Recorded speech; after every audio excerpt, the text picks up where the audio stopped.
You could be. But do you know why? One thing I also picked from this, Ayo and Kate. I mean, for neurotypical people as well. You said something about being, all the years before now, you've always enjoyed your own company. You've sort of love to just spend time by yourself. But in the recent times, you've had to come out because, I mean, it comes with being an entrepreneur. So what I got from that is also learning, is knowing this might not really be me, but then I've got to learn this because I need it Yeah. at the moment, and then Ayo and I and a few other guests, we've had this conversation about sometimes within organizations, you find some people that are introverted, they don't really want to talk with people. They might be neurotypical, now taking it off being neurodivergent. They might just not get along, they enjoy their own space and just wanna. So we've always thought, there's always been two school of thought. You know what? Let them be. And another has always been, it's a workplace. You need to bring yourself out, and things like that. So I think that's also one thing you are speaking to now. Sometimes it's needed. You need to learn to do things because this is what has to be done. Okay. So we're not going to bring this to your other area of expertise, which is communication. And there's something you've attested to a little bit of it.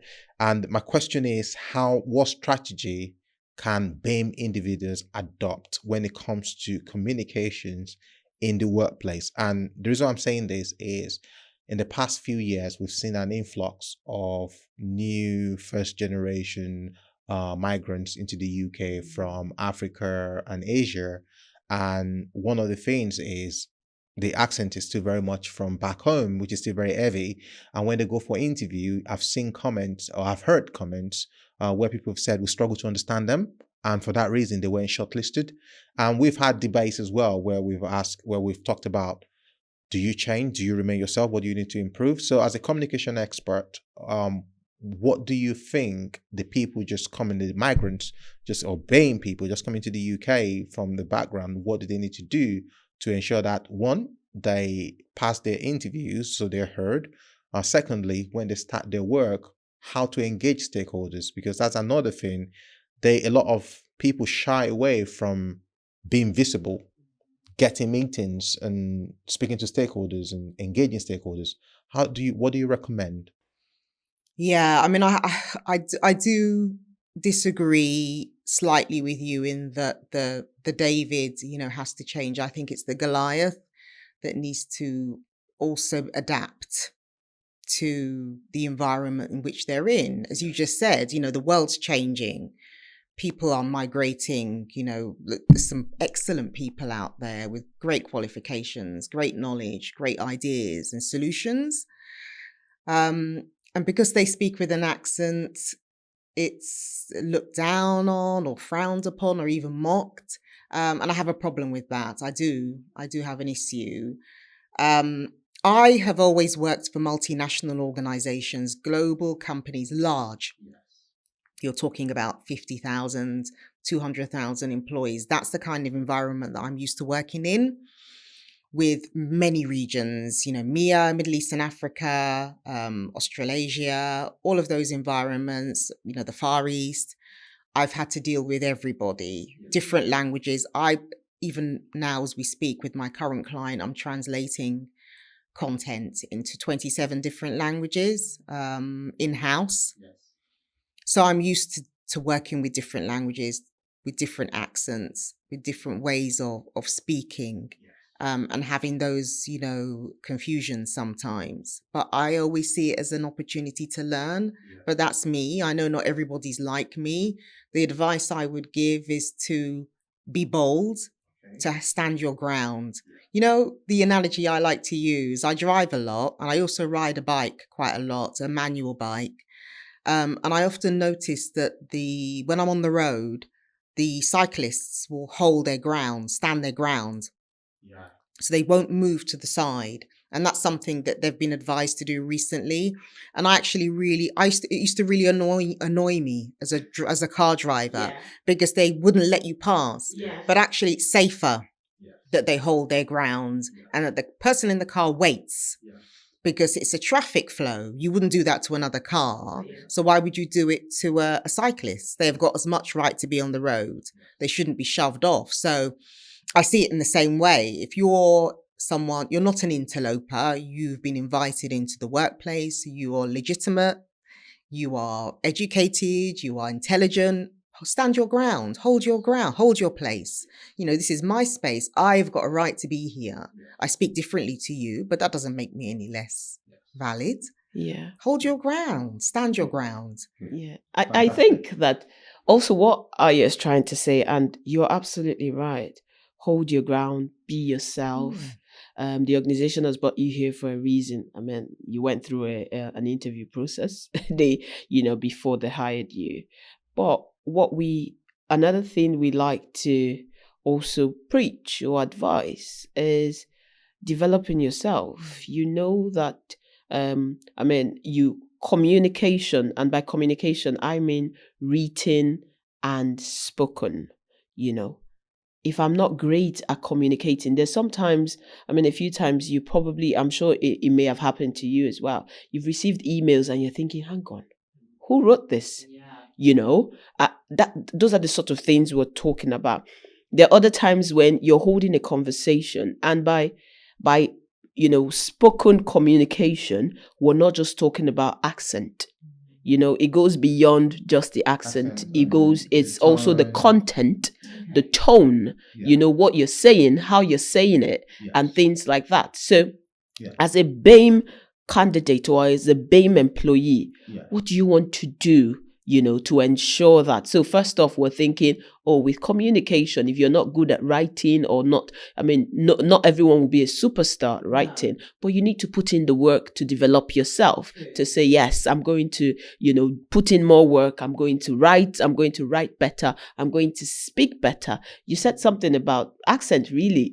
I speak differently from you. Yes. We're not culturally, we don't come from the same cultural background. I speak in this way, you speak in that way. It doesn't mean that we both do not speak well. It just means you sound differently. Yes. But then when it comes to content and how we actually put this, communicate, can we do that right? I think that's also even before she answers it, let me go back to the basics.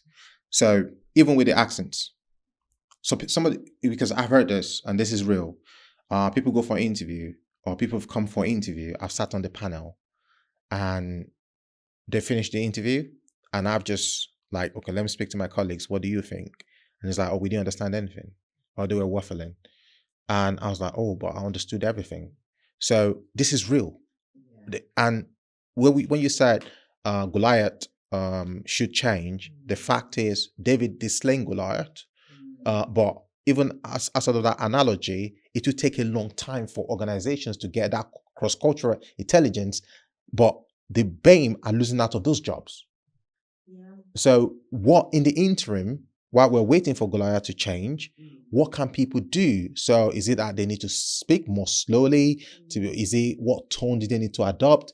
As a comms expert, how do they hold themselves when they go into those interviews? How should they approach those questions? How should they deliver those answers to those panels? Yeah. I have an appreciation of your cultural background because it's also my cultural background. My parents are from Nigeria. So when I hear you talk, it doesn't. No, I didn't absolutely mean. So I didn't mean you. I mean our counterparts. Our colleagues. So yes, I know you are. I'll tell you a story. My husband's from Sierra Leone, and he came over to the UK about 20 years ago. His accent is still relatively strong.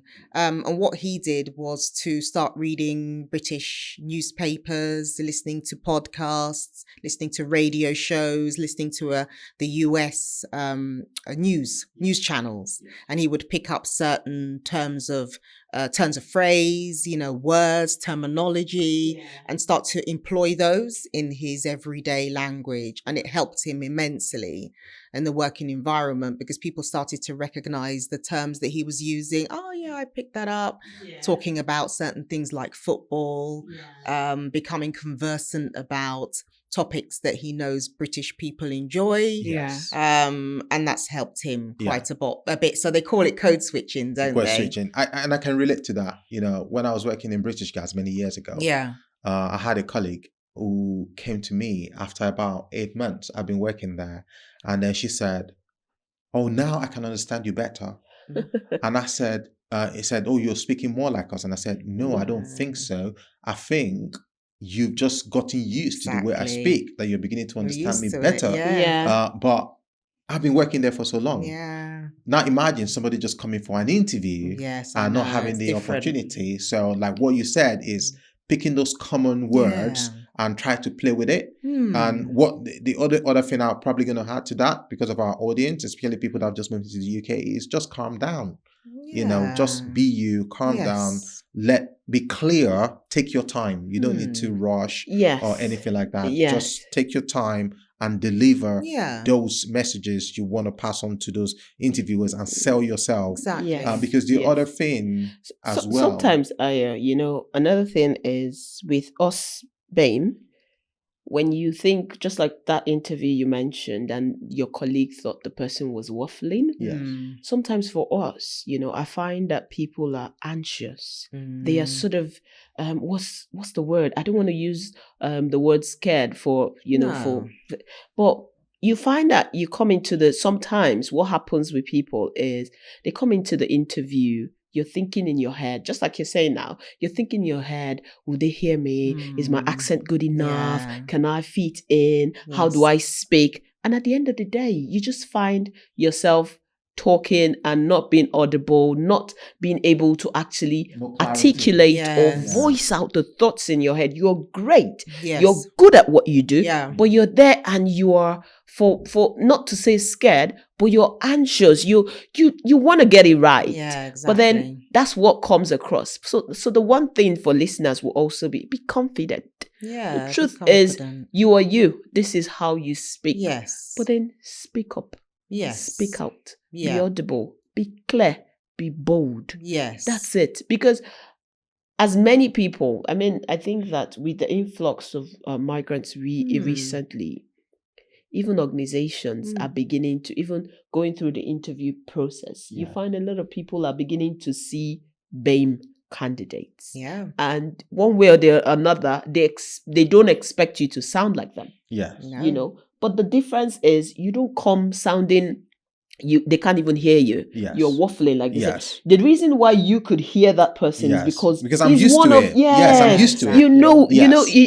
You are one of, should I use the word, you're one of his kind. So you understand what he's saying.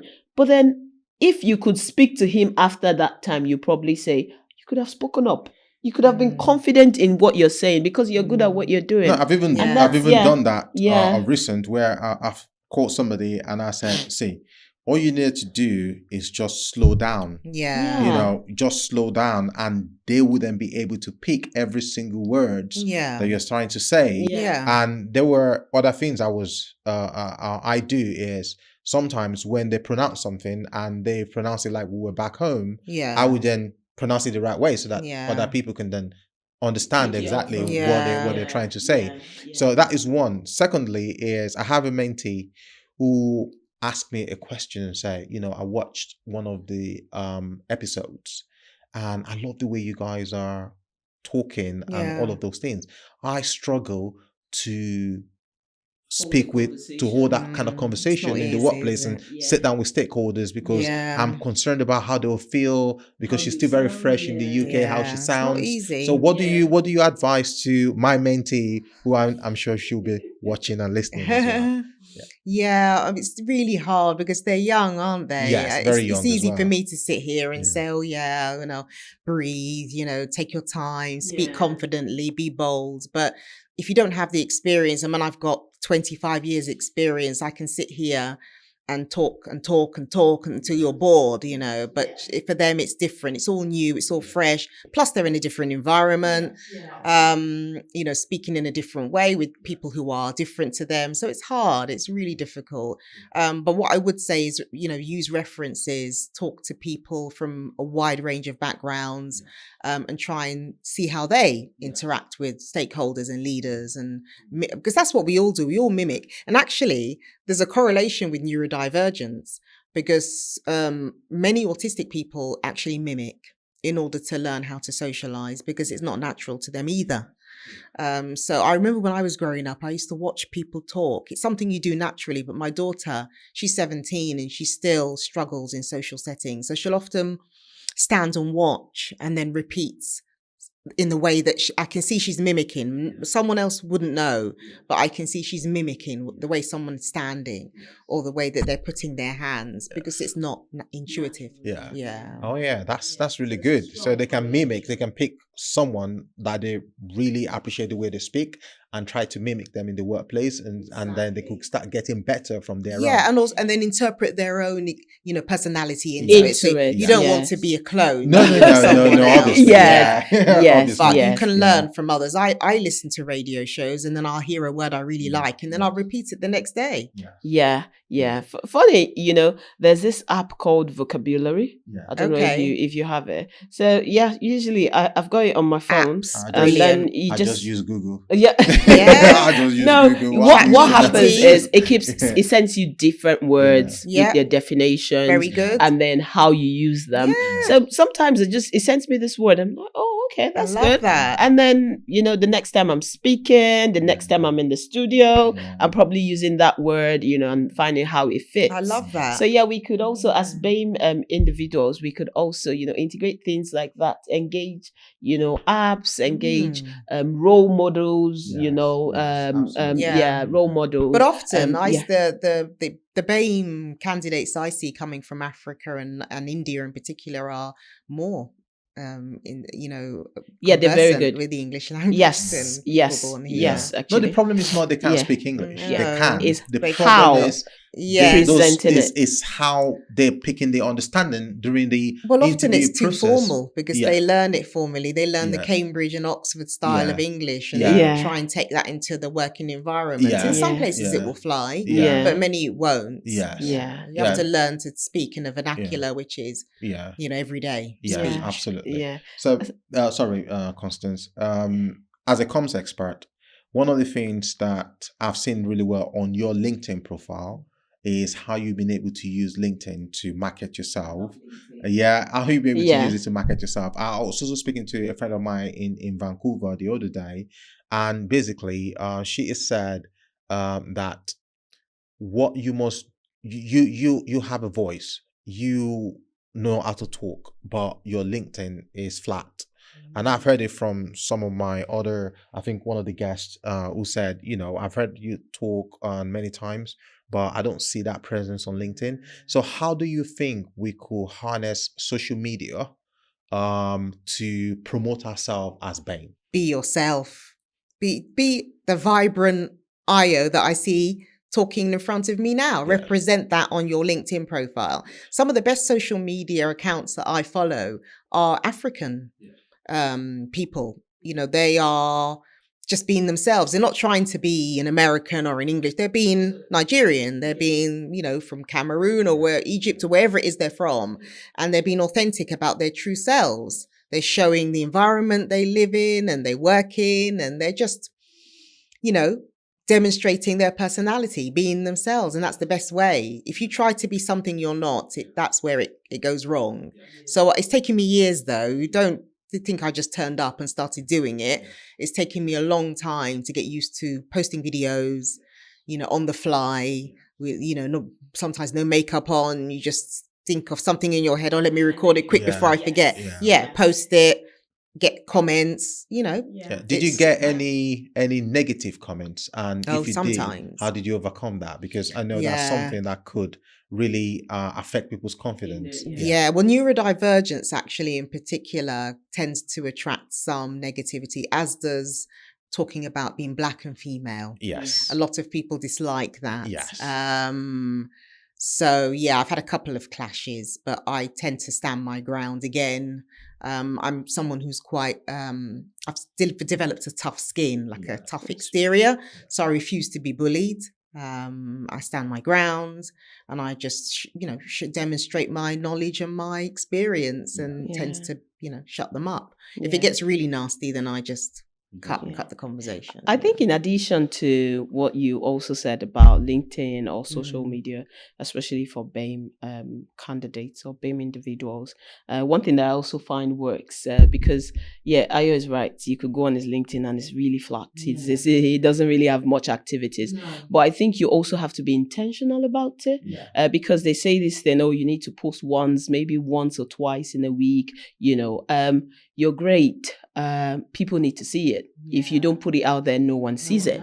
No one knows. So you need to be intentional about putting what you do and how good you do it out there, and then people will see it. And I think also just start it.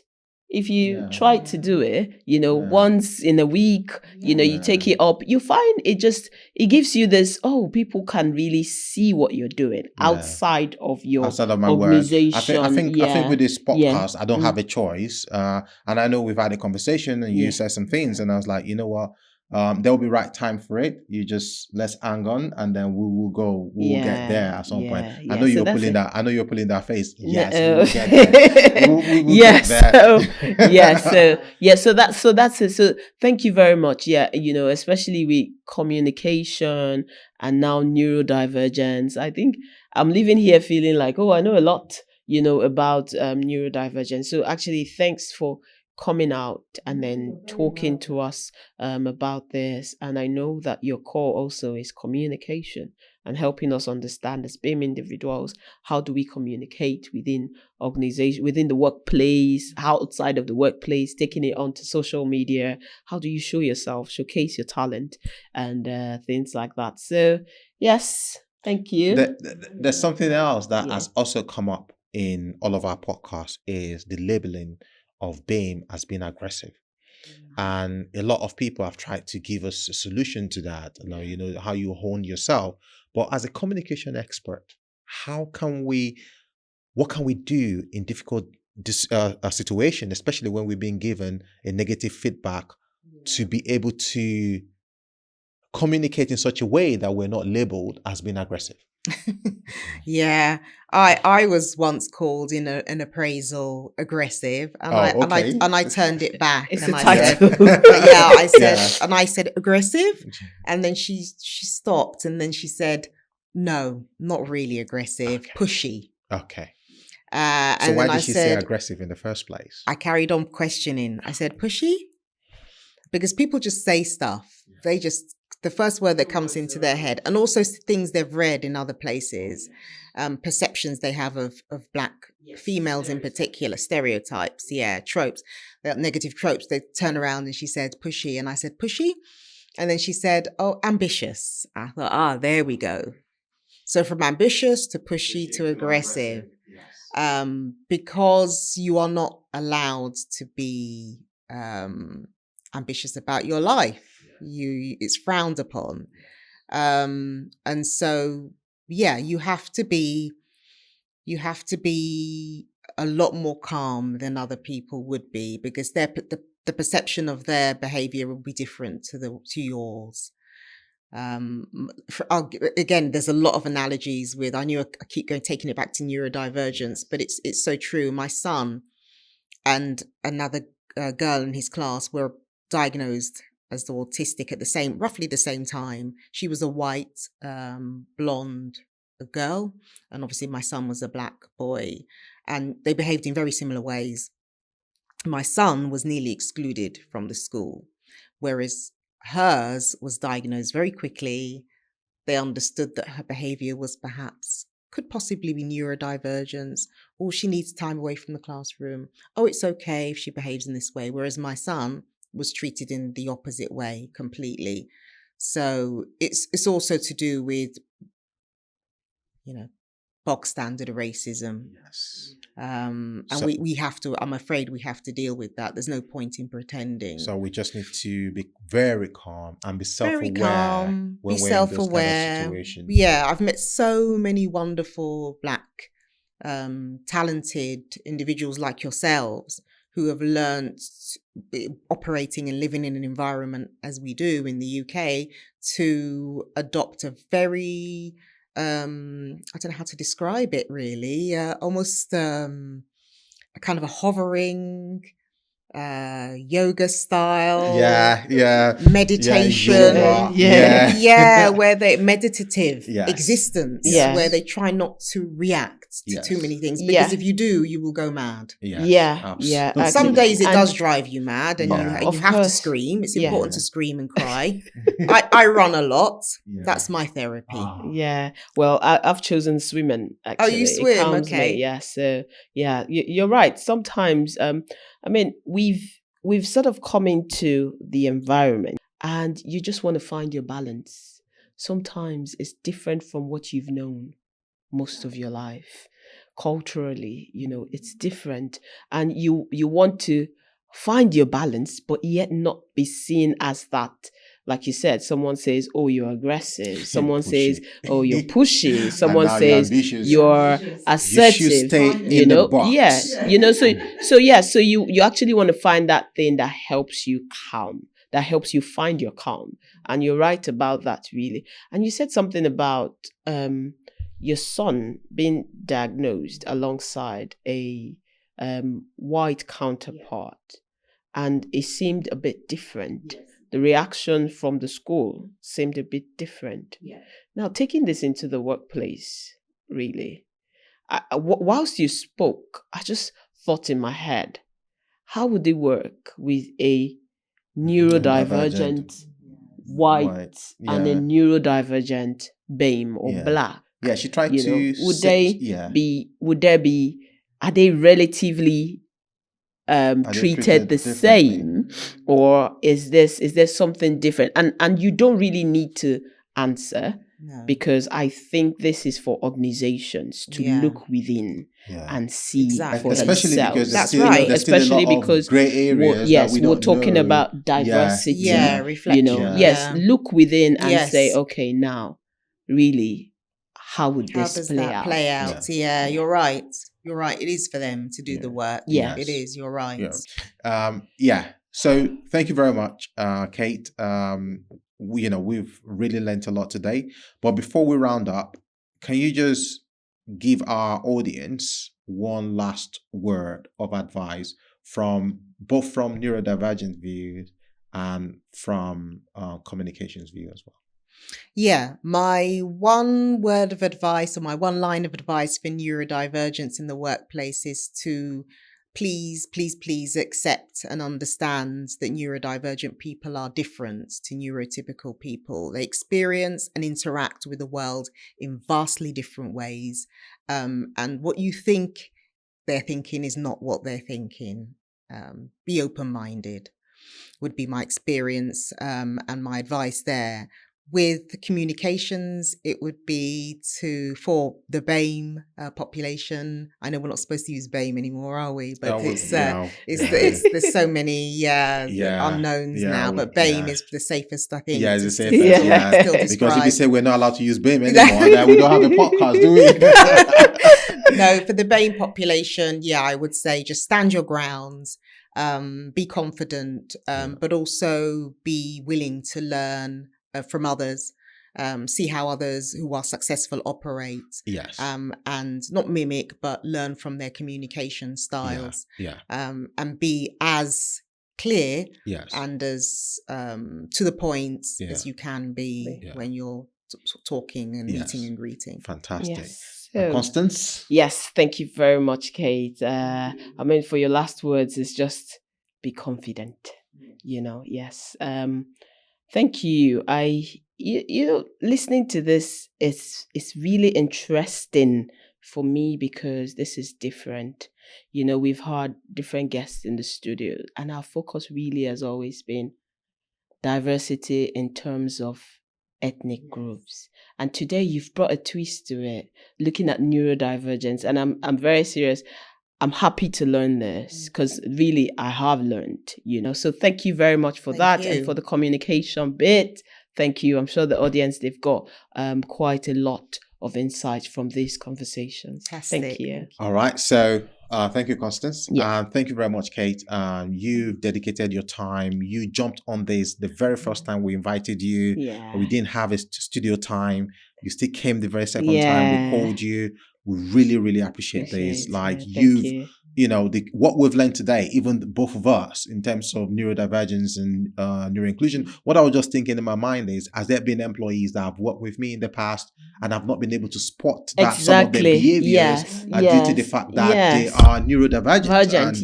And so this is made me realize that, going forward, really. I need to be more aware of this. And we people make the organization as well. So we make the organization. So if you're aware of this, the organization will do something about this because it's something that we will discuss and raise. So this is really good. And thank you very much for enlightening us and our audience as well. And also with what you said in terms of hold your ground, be clear and try and develop yourself, not just in your academic skills, but also in your soft skills, including communications, which is very important for BAME, especially people who've just moved into the UK.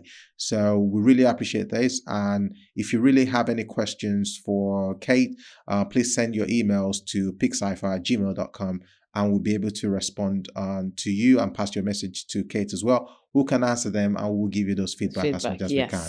So thank you very much, and thank you, wish Kate. you all the best. Thank you. Yeah.